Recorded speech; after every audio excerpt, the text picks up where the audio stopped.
जय श्री राम दोस्तों, आज मैं आपके लिए कहानी लेकर आई हूँ जिसका नाम है हिसाब बराबर।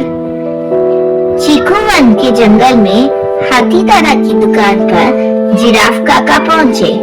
यह बाल्टी कितने की है? जिराफ काका ने बड़ी बाल्टी को उलट पुलट कर पूछा। 200 रुपए की है, हाथी दादा ने कहा। बहुत मजबूत है, बस यही एक बची है, लेकिन मैं इसको 100 रुपए दूंगा और मैं पूरे 200 लूंगा, एक पैसा भी कम नहीं लूंगा। 100 ले लोगे तो क्या दुबले हो जाओगे? जिराफ काका ने हंसकर पूछा। इस पर हाथी दादा ने नेले पर बेला मारते हुए पूछा, तुम 200 दे दोगे तो मर जाओगे क्या? कुछ भी हो, मैं 100 ही दूंगा, जिराफ काका ने कहा।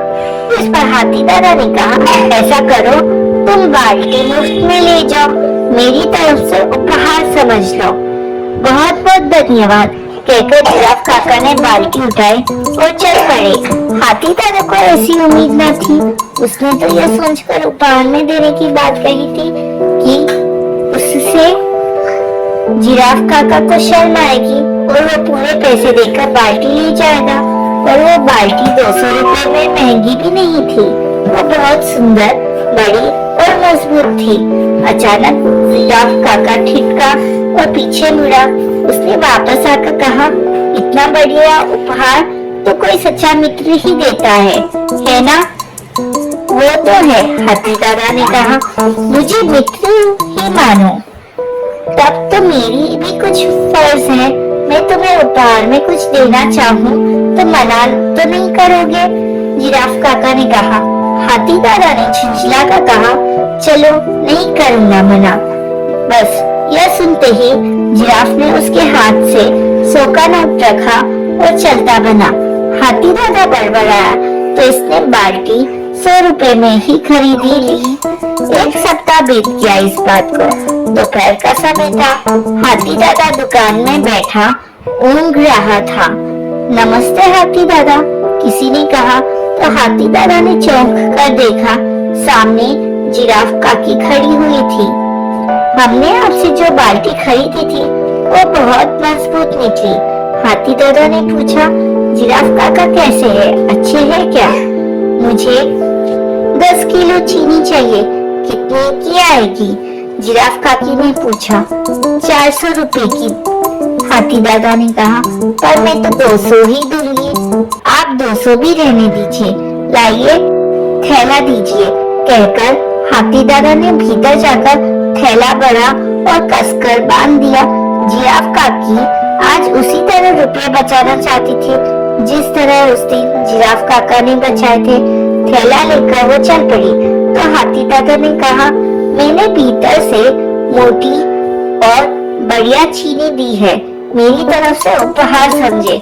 जिराफ काकी मुड़ी और 200 रुपए पकड़ाकर बोली, मेरी तरफ से आपको भी उपहार। हाथी दादा ने 200 रुपए लिए और गदगद मुस्कुराने लगे। जिराफ काकी खुश होकर चली गई। घर पहुंचते ही उसने जिराफ काका से कहा, तुम्हें बाल्टी में 100 रुपए बचाए और मैंने पूरे 200 रुपए बचाए। यह हाथी दादा सचमुच मूर्ख है। चलो अब गर्मा गर्म चाय पी लो, जिराफ काका ने कहा। तो काकी ने जब थैला लेकर रसोई में गई और उसने देखा, जैसे ही थैला खोला उसने सबसे ऊपर एक चिट्ठी रखी मिली। उस पर लिखा था, मेरी ओर से ये खास उपहार, आशा है आप लोग इसे कभी नहीं भूलेंगे। जिराफ काकी ने थैले में झांका तो हाय हाय करके चिल्लाई। जिराफ काका भीतर दौड़ा। जिराफ काकी ने उसे पहले चिट्ठी दी, फिर थैले में झांकने का इशारा किया। थैले में नमक भरा था। जिराफ काका ने माथा पीटकर कहा, हिसाब बराबर। दोस्तों, इस कहानी से हमें यह सीख मिलती है कि हमें कभी भी किसी के साथ ठगना नहीं चाहिए। और एक बार हमने किसी को ठग लिया, वापस अगर हम उसे दोबारा उसी तरह से ठग दिए जाएंगे तो वैसा नहीं होगा, क्योंकि दूध का जला छाछ भी फूंक फूंक कर पीता है। जय श्री कृष्ण, राधे राधे। किताबें और ज्ञान। केवल पुस्तकें पढ़ लेने से ही कोई व्यक्ति अच्छे रूप से ज्ञानी नहीं हो जाता। जीवन में कई अन्य कुशलताओं का भी उतना ही महत्व है। प्रोफेसर राव को इस बात का ज्ञान काफी समय के बाद हुआ। प्रोफेसर राव एक विश्वविद्यालय में प्रोफेसर के पद पर अपने विषय के ज्ञान के लिए उनका शिक्षित समाज में बहुत आदर और सम्मान किया जाता था। अधिकांश उच्च शिक्षा प्राप्त व्यक्ति व्यवहार कुशल भी हो जाते हैं, पर प्रोफेसर राव के साथ ऐसा नहीं था।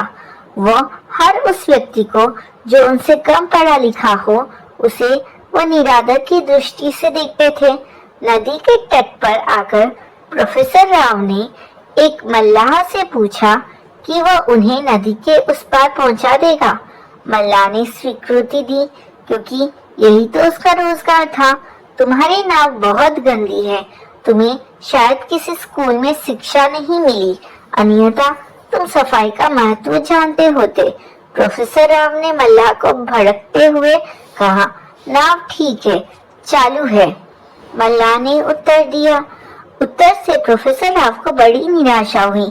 उन्होंने क्रोधित होकर कहा, तुम्हें भाषा और व्याकरण का कुछ भी ज्ञान नहीं है।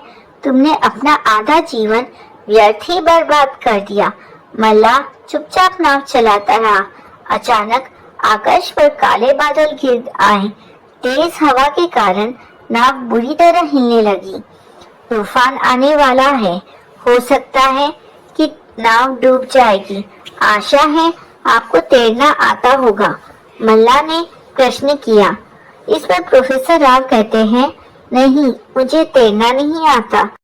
अब प्रोफेसर राव काफी घबरा गए। तब मल्लाह ने कहा, तब तो आपने अपना सारा जीवन ही व्यर्थ बर्बाद कर दिया। आपका पुस्तकी ज्ञान आपको बचाने में आपकी कोई सहायता नहीं कर पाएगा। यह सुनकर प्रोफेसर राव को पसीना आ गया। उन्हें नृत्य सामने दिखाई देने लगी। प्रोफेसर राव ने इस बार बड़े आदर पूर्वक मल्लाह से कहा, मुझे बचा लो, मैं तुम्हारी कुशलता का बहुत आदर करता हूँ। केवल तुम्हारी योग्यता ही मेरी जान बचा सकती है। मल्लाह पूरे आत्मविश्वास के साथ नाव चलाता रहा। थोड़ी ही देर में वे सुरक्षित नदी के तट पर पहुंच गए। एक घटना ने ही प्रोफेसर राव की आंखें खोल दी थी। जीवन में केवल किताबी ज्ञान ही सब कुछ नहीं होता, अन्य कुशलताओं का भी उतना ही महत्व होता है। दोस्तों, ये कहानी से हमें यह सीख मिलती है कि हमें उस ज्ञान और उन कुशलताओं के प्रति भी आदर भाव रखना चाहिए जो दूसरों में है, किंतु हम में नहीं है। सर्कस का हाथी। एक सर्कस में एक हाथी काम करता था। उसका नाम मोती था। वो बहुत सीधा था। जब वो बच्चा था तभी से वो सर्कस में था। वो पूरे दिन एक खूंटे से बंधा रहता था। उसका महावत उसे सुबह खोलकर ले जाता, उसे मार मार कर तरह तरह के करतब करवाता था। उसके बाद दोपहर को मोती डर के कारण सर्कस में तमाशा दिखाता था। शाम तक वो थक जाता था, लेकिन देर रात तक उसे करतब दिखाने पड़ते थे। रात को वो थक कर सो जाता था। इधर उसका महावत भी उसके पास एक खाट बिछाकर सो जाता था। एक दिन सुबह जब मोती जगा तो देखा उसका महावत वहां नहीं है। वो अपने गांव गया था, इसलिए आज मोती का तमाशा नहीं होना था। मोती बहुत खुश हुआ। कम से कम एक दिन के लिए तो उसे छुट्टी मिली। इधर सर्कस का मालिक बहुत परेशान था। सारे टिकट बिक चुके थे। अगर हाथी का तमाशा नहीं हुआ तो पब्लिक तोड़-फोड़ मचा देगी। नटखट बंदर अपने पिंजरे में उछल कूद मचा रहा था। मोती कहता है, नटखट, आज तो मेरी छुट्टी है, मेरा महावत तो गांव चला गया। इस पर नटखट कहता है, क्या बात करते हो भाई, भला ये सर्कस का मालिक कभी छुट्टी दे सकता है? वह कुछ ना कुछ इंतजाम कर ही लेगा। तो मोती कहता है, लेकिन मैं तो बस महावत के इशारे पर नाचता हूँ और मैं उसके ही इशारे समझता हूँ। अब मैं तमाशा कैसे करूँगा? तब नटखट कहता है, भाई हम तो मजबूर है, पिंजरे में बंद है, लेकिन तुम इतने बलशाली होकर भी एक खूंटे से बंधे रहते हो। क्या तुम नहीं जानते, अगर तुम जरा सी जान लगाओ तो रस्सी तोड़कर भाग सकते हो, तुम्हें कोई रोक भी नहीं पाएगा। मोती कहता है, वो तो ठीक है, लेकिन मैं जाऊंगा कहाँ? मैंने तो जब से होश संभाला है अपने आप को खूंटी से बांधा ही पाया है। यही महावत मुझे खाने को देता है, मारता है, करतब करवाता है। कभी कभी मन तो करता है कहीं भाग जाऊं। तब नटखट कहता है, भाई एक काम करो, आज रात को अपना खूंटा उखाड़ देना, फिर मेरे पिंजरे की सलाखें चौड़ी कर देना, मैं तुम्हारी पीठ पर बैठ जाऊंगा, फिर हम दोनों जंगल में चलेंगे। मुझे ये वहीं से पकड़ कर लाए थे, ऐसे दोनों का भला हो जाएगा। मोती कहता है, लेकिन अगर किसी को पता लग गया तो बहुत बुरा होगा। मेरा महावत लोहे की नुकीली सुरैयां चुबा चुबा कर खून निकाल देता है। बस यही तो फर्क है, तुम इतने ताकतवर होकर भी छोटे से इंसान से डर रहे हो। नटखट कहता है। उसकी बातें सुनकर मोती के अंदर हिम्मत आ जाती है। इधर सर्कस का मालिक किसी दूसरे महावत को एक दिन के लिए बुला लेता है, लेकिन उसके इशारे मोती समझ नहीं पाता और गुस्सा होकर उसे बहुत मारता है। मोती रात को अपने खूंटे से बंधा रो रहा होता है। तभी नटखट कहता है, भाई रोने से कुछ नहीं होगा, इतने बड़े शरीर का फायदा उठाओ, मेरा पिंजरा तोड़ दो और वो सामने का फाटक एक टक्कर से गिर जाएगा। फिर हम दोनों जंगल में चले जाएंगे, वहाँ तुम मजे से रहना, सारा दिन खाना खाना और कोई रोकने टोकने वाला भी नहीं होगा। रात को मोती ऐसा ही करता है।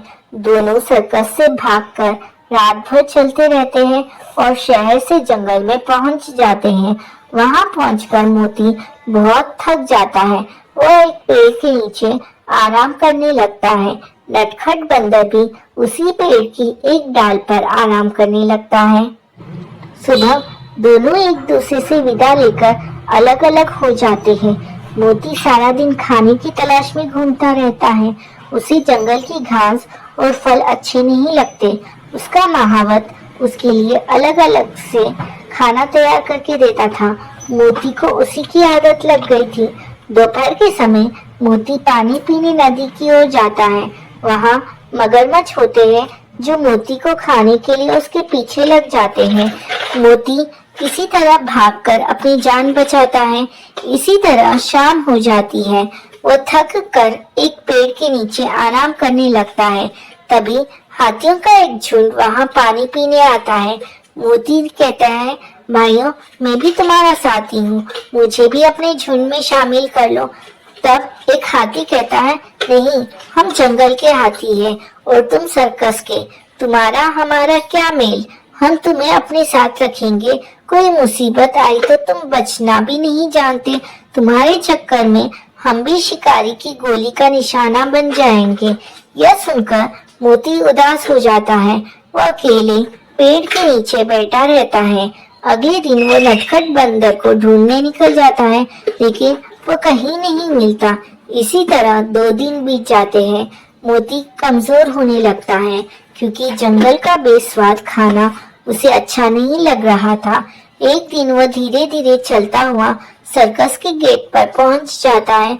वहां जाकर वो गेट पे आवाज लगाता है। उसकी आवाज सुनकर सर्कस का मालिक और उसका महावत दोनों आ जाते हैं। महावत मोती को देखकर बहुत खुश होता है और कहता है, मुझे पता है नए महावत ने तुम्हें बहुत मारा, इसलिए तुम चले गए थे, लेकिन मेरे बिना तुम रह नहीं पाए, इसलिए वापस आ गए। आखिर हमारा तुम्हारा बचपन का साथ है। महावत मोती को वापस लाकर खूंटे से बांध देता है। कुछ ही देर में मोती देखता है कि नटखट बंदर भी अपने पिंजरे में बैठा है। मोती कहता है, अरे तुम यहाँ कैसे? तब नटखट बंदर कहता है, मैं तो 2 दिन पहले ही आ गया। वहाँ कोई भी जानवर मुझसे बात नहीं करता था, तक कि दूसरे बंदरों ने तो मुझ पर हमला कर दिया। वे कहते हैं हम सर्कस के जानवर हैं, उनके साथ नहीं रह सकते। इसलिए मैं वापस आ गया। मोती कहता है, हाँ भाई, हम यही ठीक है। अब हमारा यही घर परिवार है। अब बस अपना काम अच्छे से करते हैं, जिससे हमें ढंग से खाना मिल सके और मार भी कम पड़े। अकेले उस आजादी में रहने से इस परिवार में रहना ज्यादा अच्छा है। इसके बाद मोती अपने महावत की हर बात मानने लगा और महावत भी अब मोती को नहीं मारता था। दोस्तों, इस कहानी से हमें यह शिक्षा मिलती है कि असली सुख हमें हमारे घर में ही मिलता है। जय श्री कृष्णा, राधे राधे। जय श्री राम। दोस्तों, आज मैं आपके लिए कहानी लेकर आई हूँ जिसका नाम है बंदर बना जंगल का राजा। एक बार की बात है, एक जंगल में एक बंदर और बंदरिया रहते थे। दिन भर पेड़ों पर उछल कूद करते थे। एक दिन बंदर और बंदरिया एक पेड़ की टहनी पर बैठे थे। तभी जंगल के रास्ते से उसे देख के राजा की सवारी निकली। उसे देखकर बंदरिया ने बंदर से कहा, काश मेरी शादी किसी राजा से हो जाती तो मैं भी ऐसी मजे में रहती। बंदर को यह बात बहुत बुरी लग जाती है। तब बंदर कहता है, कभी बंदरिया की शादी इंसानों से होती देखी है? भला एक इंसान कभी बंदरिया से शादी करेगा? इस पर बंदरिया कहेगी, तुम मेरे लिए इतना भी नहीं कर सकते? इस देश की ना सही, कम से कम इस जंगल के तो राजा बन जाओ। तब बंदर कहता है, तेरा दिमाग खराब हो गया है। अगर शेर को पता लग गया तो हमें खा जाएगा। वो जंगल का राजा शेर ही होता है। बंदरिया कहती है, मेरे पास एक तरकीब है जिससे तुम जंगल के राजा बन सकते हो और मैं रानी। बंदर कहता है, क्या तरकीब है? तब बंदरिया कहती है, सुनो, तुम राजमहल जाकर राजा का मुकुट चुरा कर ले आओ। फिर उस मुकुट को पहनकर राजा बन जाना और कोई पूछे तो कह देना, राजा ने अपना मुकुट देकर मुझे जंगल का राजा बनाया है। अगर किसी ने मेरी बात न मानी तो राजा के सैनिक उसे पकड़कर मार डालेंगे। बंदर कहता है, लेकिन राजमहल से मुकुट कैसे लाऊंगा? वहां तो बहुत पहरा होगा। इस पर बंदरिया कहती है, तुम रात को चुपचाप चले जाना। जब राजा सो जाए तब मुकुट ले आना। बस अगले दिन से तुम राजा और मैं तुम्हारी रानी। बंदर कहता है, अगर मैं पकड़ा गया तो मुझे सैनिक मार देंगे। तेरे चक्कर में मैं अपनी जान दांव पर नहीं लगा सकता। इस पर बंदरिया कहती है, क्या तुम मेरे लिए इतना भी नहीं कर सकते? सोचो, हमें खाने के लिए भटकना नहीं पड़ेगा। सभी जानवर यही खाना लाकर दे देंगे। राजा के डर से शेर भी तुमसे डरेगा। अब बंदर बंदरिया की बात मानकर रात को राजमहल में पहुंच जाता है और वहां से मुकुट चुराकर वापस जंगल में आ जाता है। अगले दिन बंदरिया बंदर को मुकुट पहना देती है। मुकुट को अच्छे से दबाकर बंदर के सिर पर पहना देती है। बंदर के मुकुट चुभ रहा था, लेकिन वो किसी तरह मुकुट को अपने सर पर बांध लेता है। इधर राजा के महल में अफरा तफरी मच जाती है। राजा अपने सैनिकों को मुकुट ढूंढने का आदेश देता है। मुकुट ना मिलने पर वो मुकुट ढूंढने वाले को सोने के सिक्का देने का वादा कर देता है, जिससे बहुत से लोग मुकुट ढूंढने लगते हैं। अब जंगल में वो बंदर एक ऊंची सी जगह पर बैठकर कहता है, सुनो जंगल में रहने वाले सारे जानवरों, हमारे महाराज ने मुझे जंगल का राजा बना दिया है। अब से शेर जंगल का राजा नहीं है। अगर किसी ने मेरी बात ना मानी तो राजा के सैनिक उसे मार देंगे। सभी जानवर उस चट्टान के पास इकट्ठा हो जाते हैं। वहां शेर भी पहुंच जाता है। पहले तो बंदर शेर को देखकर डर जाता है, लेकिन बंदरिया के आंखें दिखाने के बाद वो बहुत अकड़ के साथ शेर से कहता है, सुन रे शेर, आज से मैं राजा और तू मेरी प्रजा। आज से हमारे लिए फल और खाने का सामान लाएगा तू। बाद में यहाँ आकर मेरे पैर भी दबाएगा, नहीं तो मैं महाराज से कहकर तुझे पिंजरे में बंद करवा दूंगा। शेर कहता है, ठीक है महाराज, लेकिन क्या राजा ने तुम्हें यह मुकुट अपने हाथों से पहनाया है? बंदर कहता है, हाँ, कल राजा ने मुझे बुलाया और कहा, शेर बहुत दिन से जंगल का राजा है, अब से तुम्हें जंगल का काम काज संभालना है। तुम पेड़ के ऊपर बैठकर पूरे जंगल पर नजर रखना। फिर उन्होंने अपने हाथ से यह मुकुट मुझे पहना दिया। इसके बाद पूरा जंगल बंदर को राजा मानकर उसकी सेवा में लग जाता है। बंदर के साथ बंदरिया के भी मजे हो जाते हैं। अब बैठे बैठे खाना आ जाता था। कई जानवर उनकी सेवा में लगे रहते थे। समय बहुत अच्छे से बीत रहा था। एक दिन एक बैलगाड़ी पर बैठकर एक आदमी जंगल के रास्ते से गुजरा। उस समय बंदर का दरबार लगा हुआ था। उसने दूर से देखा कि बंदर मुकुट पहनकर एक पत्थर पर बैठा है और सब पर हुक्म चला रहा है। गाड़ी वाला जल्दी से राजा के पास गया और उसने सारी बात राजा को बताई। राजा ने उसी समय सैनिकों की एक टुकड़ी जंगल में भेजी। बंदर और बंदरिया दोनों को पकड़कर राजमहल में लाया गया। बंदर कहता है, मरवा दिया ना तूने, अब राजा जिंदा नहीं छोड़ेंगे हमें। बंदरिया कहती है, मुझे भी डर लग रहा है। राजा जब बंदर को मुकुट लगाए देखता है तो वो जोर से हंसने लगता है और कहता है, सैनिकों, इस बंदर से मुकुट छीन लो और इसे जेल में डाल दो। बंदर कहता है, महाराज, मुझे माफ कर दीजिए। इस बंदरिया के कहने पर मैंने यह सब किया था। इसे रानी बनना था। तब राजा कहता है, ठीक है, इसे भी तुम्हारे साथ जेल में डाल देते हैं। दोनों को जेल में डाल दिया जाता है। इधर जब जंगल के राजा शेर को यह बात पता लगती है तो वो बहुत क्रोध में आ जाता है और कहता है, आने दो इस बंदर बंदरिया को छूटकर, इन दोनों को एक ही साथ खा जाऊंगा मैं। 1 महीने के बाद दोनों को राजा के सामने पेश किया जाता है। बंदर कहता है, महाराज, हमें जेल में ही पड़े रहने दीजिए। अब तक पूरे जंगल को ये बात पता चल चुकी होगी कि हमने उनसे झूठ कहा था और शेर को भी यह बात पता चल चुकी होगी। अब शेर हमें जिंदा नहीं छोड़ेगा। राजा कहता है, सजा तो तुम्हें मिलनी चाहिए। तुमने 2 राजाओं को धोखा दिया है। ठीक है, मैं अपने सैनिकों को तुम्हारे साथ भेजता हूँ। मेरा संदेश शेर को पढ़कर सुनाएंगे वो लोग कि तुम्हें न मारा जाए।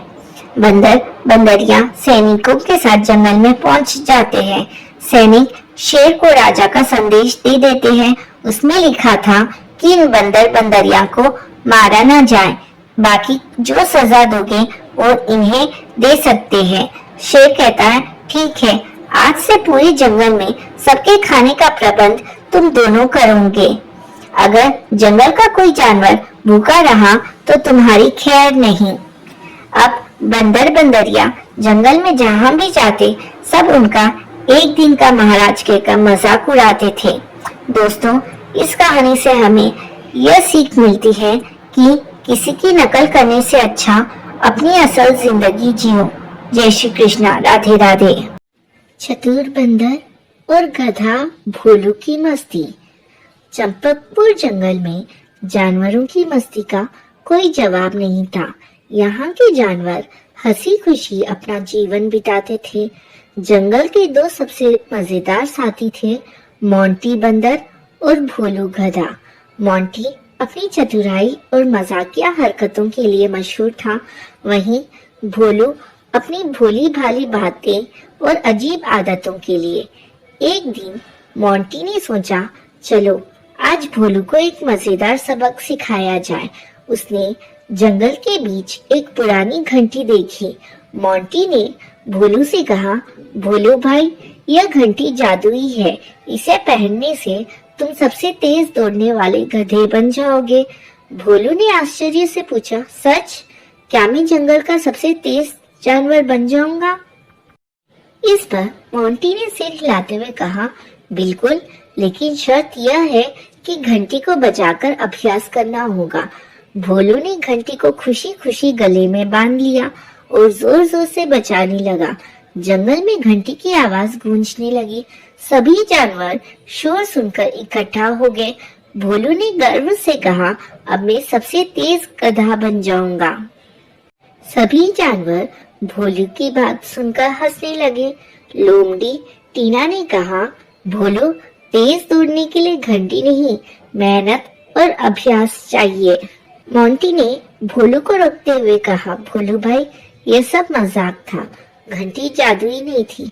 मैं तुम्हें सिखाना चाहता था कि असली ताकत घंटी या किसी जादू में नहीं, बल्कि खुद की मेहनत और विश्वास में होती है। भोलू ने सिर खुजलाते हुए कहा, अरे यह तो मुझे समझ ही नहीं आया, लेकिन यह मजेदार था। भोलू ने मोंटी से कहा, अब मैं घंटी को उतारकर सही तरीके से मेहनत करूंगा। मुझे तेज दौड़ने के लिए अपनी ताकत पर विश्वास करना होगा। सभी जानवर मोंटी और भोलू की इस मजेदार कहानी से हंसने लगे और उन्हें मेहनत का महत्व समझ आ गया। दोस्तों, यह कहानी से हमें यह सीख मिलती है कि जादू या शॉर्टकट की बजाय मेहनत और अभ्यास से ही सफलता मिलती है। किसी भी मजाक को दिल पर ना ले, बल्कि उससे हमें क्या सीख मिलती है, यह सीख लेकर आगे बढ़े। जय श्री कृष्णा। राधे राधे।